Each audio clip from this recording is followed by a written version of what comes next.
O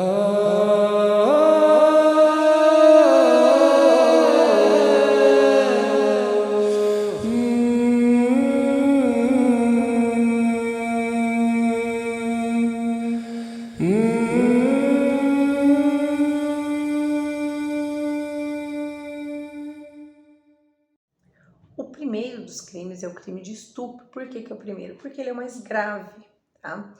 Ele é o crime, e eu vou colocar aqui para vocês, a conduta descrita no Código Penal. Constranger alguém mediante violência ou grave ameaça a ter conjunção carnal ou praticar, ou permitir que com ele se pratique, ato libidinoso, pena de 6 a 10 anos de reclusão.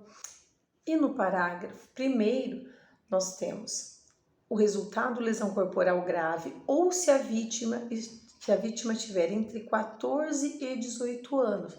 Veja bem, 14 e 18 anos. Por quê? Se for menor de 14 anos, nós vamos ter um outro tipo penal, que é o estupro de vulnerável, que é em outro artigo do Código Penal. E no parágrafo 2º, resultado morte, com pena de 12 a 30 anos. Então, o que o Código Penal protege aqui é a liberdade sexual, né? A relação, inclusive, com o pudor público, pudor individual, né? Esse crime pode ser praticado por qualquer pessoa, tanto homem como mulher. O tipo penal não faz qualquer distinção. Então, mulheres sim podem estuprar. Por quê? Nossa, mas mulher pode estuprar? Eu não vou falar aqui de todo o histórico, tá? Antigamente realmente tinha o crime, esse crime só acontecia quando havia penetração vaginal. Então era óbvio que o homem somente poderia ser sujeito ativo, ou seja, poderia ser quem pratica esse crime. Hoje, com a mudança legislativa, então nós não temos mais essa distinção. Por quê? Qualquer pessoa pode constranger. O que é constranger? Forçar, obrigar, coagir. Mas isso, gente, tem que ser um constrangimento efetivo, tá? Uma coisa que seja realmente grave, merecedora de enquadramento aqui. Algo realmente que caracterize uma coação. Então, ameaças vagas, superficiais, não poderiam se falar em estupro, até para não distorcer. A gente sabe que tem muita pessoa que se utiliza, né, de um suposto crime de estupro para criar uma situação que pode destruir a vida de uma pessoa. Vamos lembrar aqui também, gente, que esse crime é um crime muito sério. Tá? Eu, pessoalmente, tive a infelicidade de ter um amigo que foi falsamente acusado do crime de estupro, tá? Era falso, mas a menina, por vingança, por vaidade, ela queria namorar e queria forçar ali um relacionamento e ele não queria, então ela foi e falou, né, para a família, para a igreja, que ela tinha sido estuprada, forçando ali, então para forçar, então se estuprou, então agora vai ter que casar. É uma ideia muito antiga e muito absurda, mas isso existia antigamente, tá, gente? Eu não vou entrar novamente em detalhes históricos, mas existia essa figura que o casamento, ele apaga o estupro, tá? Isso é há muitas décadas atrás. E esse rapaz, ele se suicidou, porque ele não conseguiu lidar com o peso, sabe, assim, até esclarecer, até ouvir testemunha, passar por todo aquele constrangimento, assim, a indignação, o medo e todos os sentimentos na cabeça dele foram muito grandes. Ele simplesmente não aguentou lidar com isso. Então, isso é muito grave. Mas nós não podemos, em nome, é delicado, tem que tomar cuidado para acusar. Tem que tomar cuidado, inclusive para ouvir tudo. Tem que ser feito com o máximo respeito e seriedade. Mas existem os dois lados. Em nome disso, eu não posso deixar as vítimas intimidadas e as vítimas desamparadas, aquelas que realmente são vítimas. Então, constranger alguém, homem ou mulher, mediante violência ou grave ameaça. Então, violência pode ser, não precisa ser, inclusive, uma violência de causar lesão. De que modo a pessoa pode constranger? Por violência ou por grave ameaça. Então, a ameaça tem que ser uma ameaça real, injusta de um mal injusto e grave, né? Tem que ser uma ameaça que seja possível causar real intimidação e medo a essa vítima, tá? E essa violência também não precisa provocar necessariamente lesão. O segurar, o derrubar, o trancar a vítima em algum lugar pode inclusive caracterizar essa violência sem deixar nenhuma marca. Então, constranger mediante violência ou grave ameaça a fazer o quê? Praticar conjunção carnal, que é a cópula vaginal, introdução, né, do membro masculino na vagina. Esse é a conjunção carnal em si, mas também não só a conjunção carnal, como qualquer outro ato libidinoso. E o que é ato libidinoso? É qualquer ato para satisfação sexual. Então, isso envolve, né, o ato libidinoso é um gênero do qual existem várias espécies, desde a própria conjunção carnal, o beijo lascivo, passar a mão, lamber, felação, né, uma série de outras condutas que são consideradas atos libidinosos. Eu falei do passar a mão, né, mas lembrando que antigamente a Lei de Contravenções Penais, em seu artigo 61, tinha também a contravenção de importunação ofensiva ao pudor, que era para essas condutas mais leves, o passar a mão, dar um beijinho forçado, essas condutas que não eram consideradas tão invasivas, ficavam na esfera da contravenção penal. Tá? Hoje, após a mudança da lei em 2018, nós tivemos a inclusão de uma outra figura criminosa que nós vamos tratar também depois, tá? Lembrando que o estupro, tanto a figura simples quanto as outras qualificadas, tá? O estupro ele é considerado crime hediondo e tem todo um tratamento mais gravoso, tanto para cumprimento de pena, como para receber alguns benefícios. Então, ele entra no rol dos crimes hediondos. O próximo crime é a violação sexual mediante fraude, artigo 215. E esse talvez seja o crime mais comum de acontecer. Por quê? Para o estupro é necessária a violência ou a grave ameaça. Mas nesse crime, vamos observar o que caracteriza a violação sexual mediante fraude. Ter conjunção carnal, como no artigo anterior, ou praticar qualquer ato libidinoso, também a mesma figura do estupro, com alguém, só que agora não é mediante violência ou grave ameaça, mas sim mediante fraude ou outro meio que impeça ou dificulte a livre manifestação da vontade da vítima. A pena é menor, por quê? Porque não há violência ou grave ameaça, então a pena é de 2 a 6 anos. E se tiver qualquer vantagem econômica, também vai ser aplicada a multa, tá? E aqui, gente, o que acontece? Eu dou aula de direito penal desde 2003, tá? São 21 anos. E eu sempre tinha como exemplo, nesse crime, quando eu chegava com meus alunos, o líder religioso que ia tirar o mal espiritual das vítimas, né? Ou a barata no ventre, tá? Mediante relação sexual. Então a pessoa acreditava que aquilo era uma limpeza espiritual, quando na verdade era um ato sexual. Isso aí é tão comum, é tão antigo. Essa história da barata no ventre, um problema físico, olha, tá com dor na barriga, né? A mãe levava às vezes até a filha, moça, adolescente. Então, olha, o problema da sua filha é barata no ventre. E para matar, precisa ter relação sexual para matar a barata. E levava para o líder religioso, e eles faziam isso. Então, nós temos muitos casos. Na década eu lembro que foi logo que eu comecei a lecionar. Foi por aí, 2000, 2002, mais ou menos. Eu lembro de um caso aqui no nosso estado do Paraná, de um líder religioso. Ele mantinha relação sexual com homem, com mulher, todas as vezes sob a alegação de que aquilo era uma limpeza espiritual, que a pessoa estava carregada, que estava endemoniada, que estava possuída, que estava em encosto, com não sei o quê. E aí ele mantinha relação sexual com todas essas pessoas.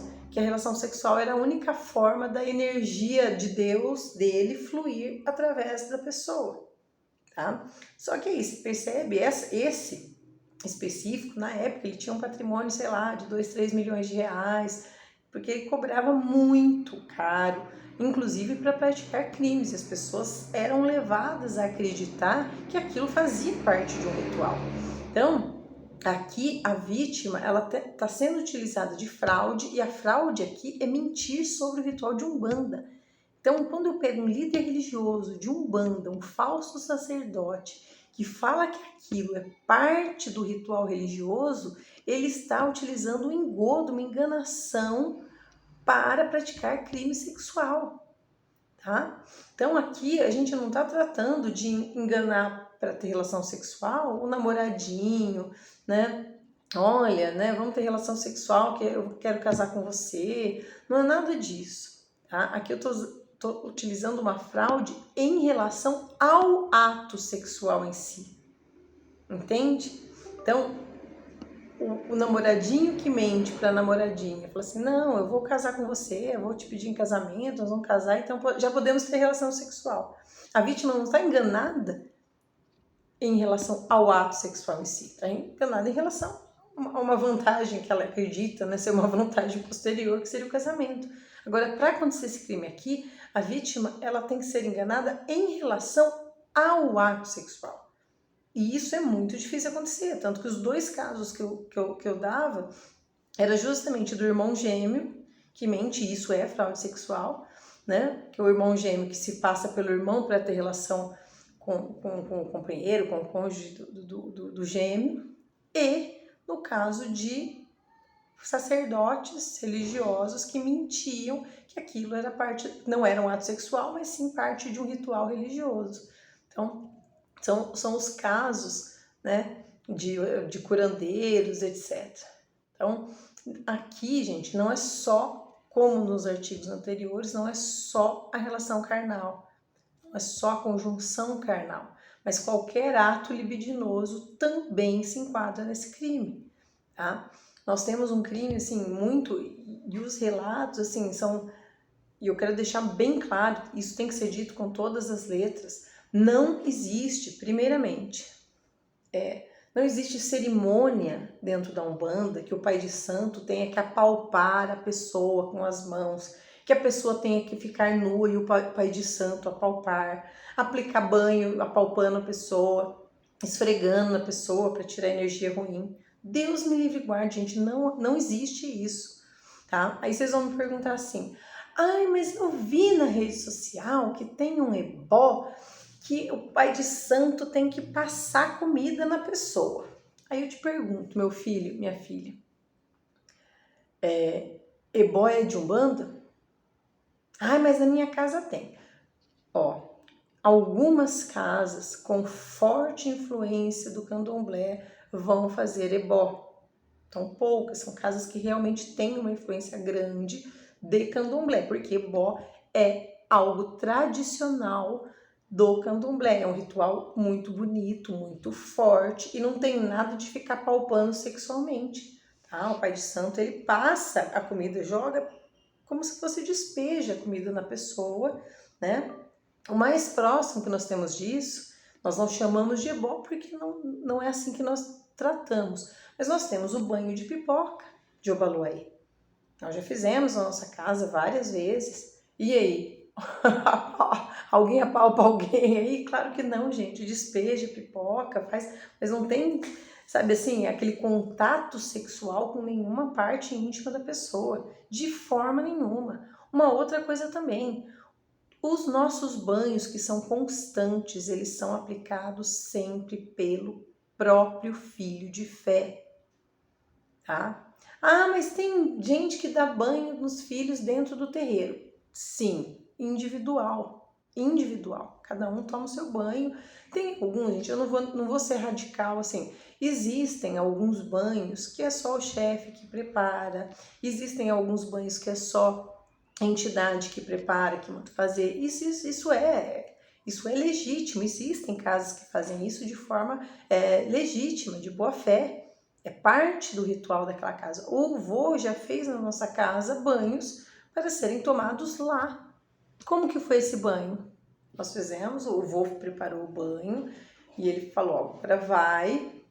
É ele que preparou, ele que fez, os filhos tinham que acender lá uma vela, né? Antes de iniciar o banho, acendia a vela na pedreira e ia um a um para o banheiro. O Jesuel ficava com a caneca, né? Com o canecão ali, com a parcela ali do banho que eles iam tomar. A pessoa pegava a caneca, entrava sozinha dentro do banheiro, se despia, tomava o seu banho, se vestia e voltava. Então, assim, foram pouquíssimas as vezes que nós tomamos banho dentro da casa, mas todas elas foram assim, tá? Agora, você imagina se uma casa que tem... É muito constrangedor e não precisa disso, tá? Eu não vou falar do candomblé porque... mas eu já vi na rede social que uma casa faz assim, deixa todo mundo pelado, um na frente do outro para tomar o banho. Eu não vou entrar nesse mérito, tá? Tô dizendo da Umbanda que isso não existe, não tem dentro da Umbanda. Se tiver, tá errado. E nesse banho também não tem qualquer contato físico do sacerdote. Uma outra coisa também muito importante, agora talvez mais importante ainda, entidade nenhuma em terra vai praticar atos sexuais com a consulência ou com os médiuns. A entidade não vem para tirar casquinha de ninguém, gente, pelo amor de Deus. Eu já vi acontecer? Já vi. Mas a pessoa não tem espiritualidade. Tem ainda, né? Na verdade, não morreu. A pessoa tem espiritualidade. Mas lembra quando eu já falei sobre os vídeos de incorporação, que tem médium que fica 50% é do médium, 50% é do espírito, às vezes 40% é do médium, 60% é do espírito que está incorporando e assim por diante. Gente, se você pegar uma pessoa safada, eu não vou pedir desculpa da palavra não, que a palavra é essa, é exatamente essa. Se você pegar uma pessoa safada, a entidade tá no domínio de 50% e essa pessoa safada está no domínio dos outros 50%. Então, durante a incorporação, a pessoa que é safada, ela ainda continua sendo 50% safada. E nesse 50%, ela pode causar um estrago gigantesco. Então, eu já vi, tá, a pessoa incorporada e olhando a bunda das mulheres que passavam. Eu já vi essa mesma pessoa quando ia fazer qualquer benzimento incorporado, e aí você vê que realmente a pessoa, ela não importava qual era o guia que estava. Podia ser preto velho, podia ser boiadeiro, podia ser Exu. Alisava, passava a mão nos seios, passava a mão nas nádegas, tá? Passava a mão esfregando assim na pessoa durante os passes. O dia que eu vi aquilo, meu marido estava junto. E a gente assim, olha como que é o bom senso, né? A gente era muito novo na Umbanda. E a casa era uma casa séria, só que pessoa antiga lá, sei lá, 20, 30 anos lá na casa, e a chefe não brigava, sabe? Assim, não brigava diretamente. E aí essa pessoa vai sutilmente, é que não é que assim que é uma coisa invasiva, é uma coisa meio disfarçada, mas quem sabe tá lá olhando, tá vendo que as passadas de mão são maliciosas. Enfim, o meu marido olhou e falou assim, você, pelo amor de Deus, você nunca vá tomar benzimento, passe nenhuma entidade do fulano de tal. Eu falei, eu também percebi. E a gente, o que a gente fez? Ficou na nossa, eu jamais ia, eu acho que eu não ia pedir nem benção pros vô dessa pessoa. Porque eu falava, nossa senhora, que homem safado, né? Então, ficava ali, não concordava, eu não era chefe, eu não era nada, eu cala a boca e fico quieta, né? Então, a chefe que toma as providências dela.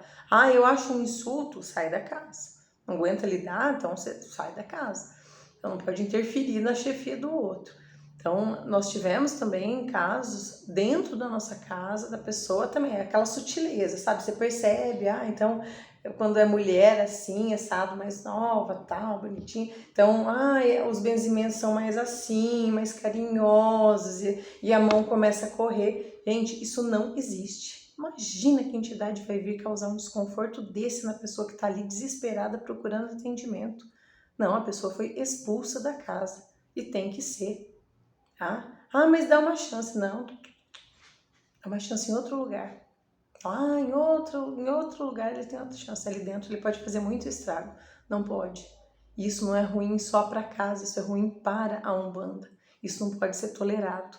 Então o dirigente tem que agir. Ele tem que agir, ele tem que afastar essas pessoas, esses abusadores, eles têm que ter limite, tá? Só para vocês terem uma ideia de como os guias têm essa noção de respeito muito grande. Um dia até, quando eu comecei a perceber, né, essa pessoa, eu falei, nossa, essa pessoa tem um jeito estranho e tal, de atender, de ficar alisando as pessoas. Aí eu comentei com meu marido falou assim, isso é muito estranho, porque quando vem, meu marido também é médium de toco, muitos anos em atendimento, e ele falou, olha, o vô geralmente, quando ele precisa, ele não toca, não fica fazendo assim, alisando a pessoa. Mas quando precisa, e às vezes precisa, ele pede para a pessoa, ele fala, dá sua mão aqui, põe a sua mão aqui, e o vozinho põe a mão em cima. Entende? Então ele pega a mão da pessoa e põe aqui.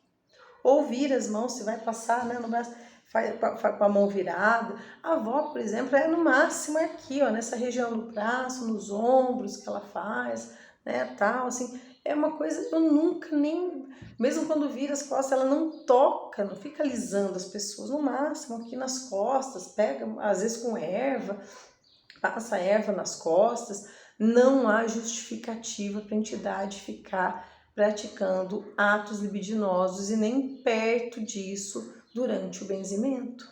Então, fiquem atentos, você que está entrando na Umbanda, você que está procurando um lugar para frequentar, para se conectar, observe esses sinais. Tenha bom senso e não tenha medo. Porque gente safada precisa ter o que merece, precisa ter punição. Tá? Então isso não é vingança, isso não é falta de caridade, isso é muita caridade. É preciso ter muito equilíbrio para você não pegar uma pessoa dessa e fazer justiça com as próprias mãos. Mas não é o nosso papel. É denunciar para as autoridades para que a justiça tome conta dessa pessoa da forma que os homens elegeram como justa. Entende? A gente está na Terra, vive de acordo com as regras dos homens. O crime de importunação sexual, ele surgiu em 2018, foi uma figura, na verdade, para o direito, foi uma conquista, porque nós tínhamos o crime de estupro, que era pena muito alta, e a contravenção penal de importunação ofensiva ao pudor, que era praticamente nada, né? Então, assim, era uma distância muito grande. Então, as condutas... Mas, gente, existe uma diferença, e tem que ter uma diferença muito grande entre uma conjunção carnal e o sujeito que dá uma encoxada no outro no ônibus. Desculpa o termo, mas é esse que popularmente, né, dá uma encoxada. É o mesmo crime? Claro que não. Mas não tinha uma figura intermediária, né, para aquele que passa a mão na mulher, passa a mão e sai correndo, né, coisas desse tipo, tá? Que são figuras criminosas, mas não tem como receber a mesma pena. Então, esse foi um avanço na nossa legislação penal. Então, do que trata o crime de importunação sexual, que revogou aquela contravenção da lei de contravenção penal anterior? Praticar contra alguém e, sem a sua anuência, ato libidinoso com o objetivo de satisfazer a própria lascívia ou de terceiro. Pena de 1 a 5 anos. Você observe que a pena é bem menor que a pena do estupro, mas é bem maior que da contravenção penal. Tá? Então, nós temos um caso aqui de proteção da liberdade e do pudor realmente. O que é o pudor? O recato, ser reservado no sentido sexual. Então, a pessoa tem o direito de não ser incomodada e não ser perturbada com atos libidinosos, tá? Então, essas condutas, elas são residuais. Aquelas que não se caracterizam efetivamente estupro, porque não tem violência, não tem grave ameaça, né? Elas vão se enquadrar nessa importunação. Passar a mão de forma lascívia. Gente, mas não é assim, né? Também, relou, esbarrou sem querer na nádega alheia, então já está respondendo o processo. Não, tem que ser uma coisa efetiva. Então tem que ser uma coisa com uma duração, com uma percepção de que aquele ato foi para a satisfação da lascívia, né? E aí isso também tem que ser verificado de maneira objetiva. Não é de acordo com aquela vítima que é extremamente sensível e tudo para ela já é um ato ofensivo, libidinoso. Não, é de acordo com o homem médio, com a média do senso comum das pessoas. Então, passar a mão nas nádegas, o beijo forçado, né? Tudo isso que antigamente ficava impune, né? Hoje tem a figura da importunação sexual. Para não comparar um coito vaginal com passar a mão no carnaval, né? Tem muita diferença.